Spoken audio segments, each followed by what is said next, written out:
Today I'm sharing how my husband and I are able to save at least 50% of our income every month. We save on average between 50% and 65% of our income every single month. And there's some things that we've done to implement this. Now, we are striving for the FIRE movement. And FIRE is financial independence, retire early.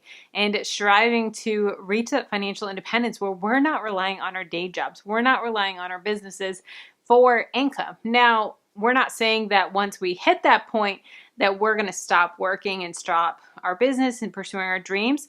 No, but it also is an amazing feeling of not having to rely on our day jobs, and our investments in our passive income are keeping us afloat, and we don't have to worry about the stress of jobs and the stress of, oh my gosh, I could get laid off or I could get a major pay cut like we did in 2020. So that is why we are pursuing this. Now, if you want more videos on FIRE, I don't really talk about it too much in my channel, but we are pursuing FIRE in the financial independence movement. So if you want more videos on it, please comment down below. Let me know what types of videos you want it. So today I'm going to give you some ways that we are able to save at least 50% of our income every single month. Now, some of these may be easy, some of these may be a little bit harder. If you're new, welcome. My name is Kelly Ann Smith with freedomandabudget.com. I hope that you would subscribe and join the family. Jumping right in is we are on a budget. Now, this seems like a no-brainer with my channel name and blog name being Freedom in a Budget. And we really, I wouldn't say rely, but we are very passionate about budgeting and the freedom that a budget has given us. We went from living paycheck to paycheck to now saving so much money of our income. And we absolutely love what our budget is able to do. It really helps us to see in front of us, really laid out of where our money is going, how much money is coming in, where our money is going, what we're putting towards savings, what we're putting towards investments. And it's an amazing thing that we can really see straightforward and use that tool to hit our goals. Use that tool to motivate us to be like, all right, we're going to cut back a little bit over here so that we can start reaching this higher percentage. Or hey, if we increase our income, then it increases our percentage, different things like that. So if you're not in a written budget, I definitely recommend getting on a written budget. I totally forgot to mention, sorry, pregnancy brain, but totally forgot to mention how we calculate our savings rate.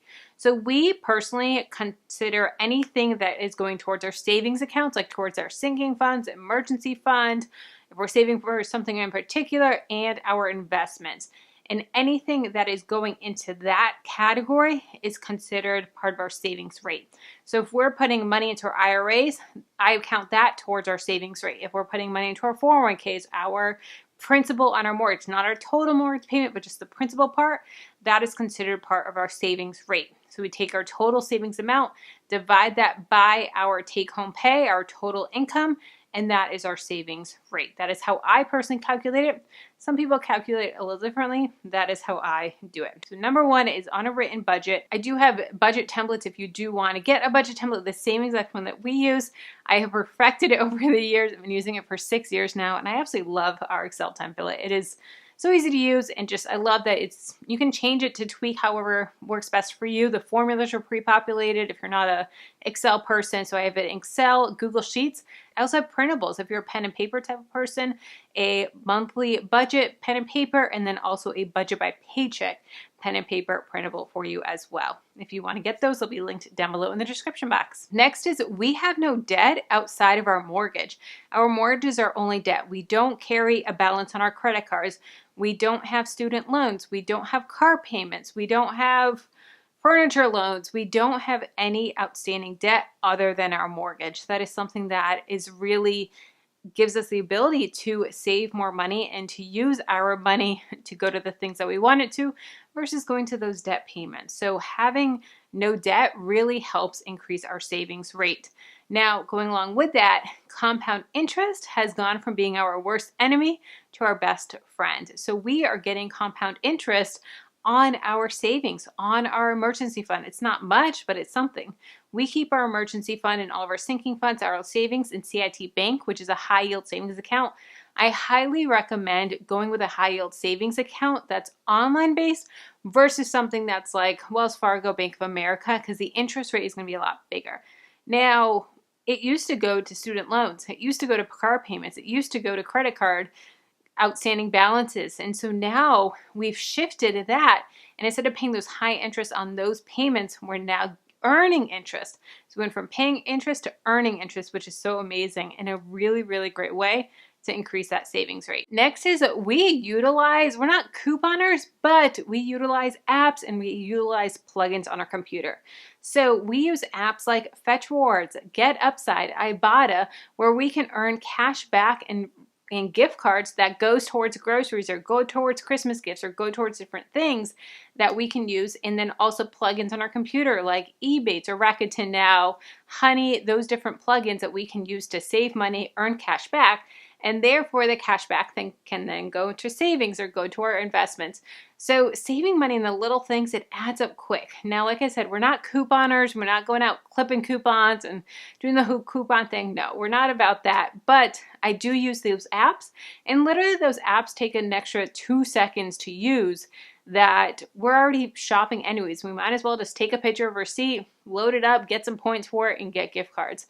I have tons of videos on the apps, individual videos. I have videos of recapping my top investing apps or my top cashback apps. I'll have them all linked for you down below. But really utilize those cashback apps, the plugins like Rakuten, all of them, and they'll give you bonuses as well when you sign up. So I'll have links in my codes so that you do get the referral bonuses so that you can get a little boost of income as well for you. Next is we increase our income.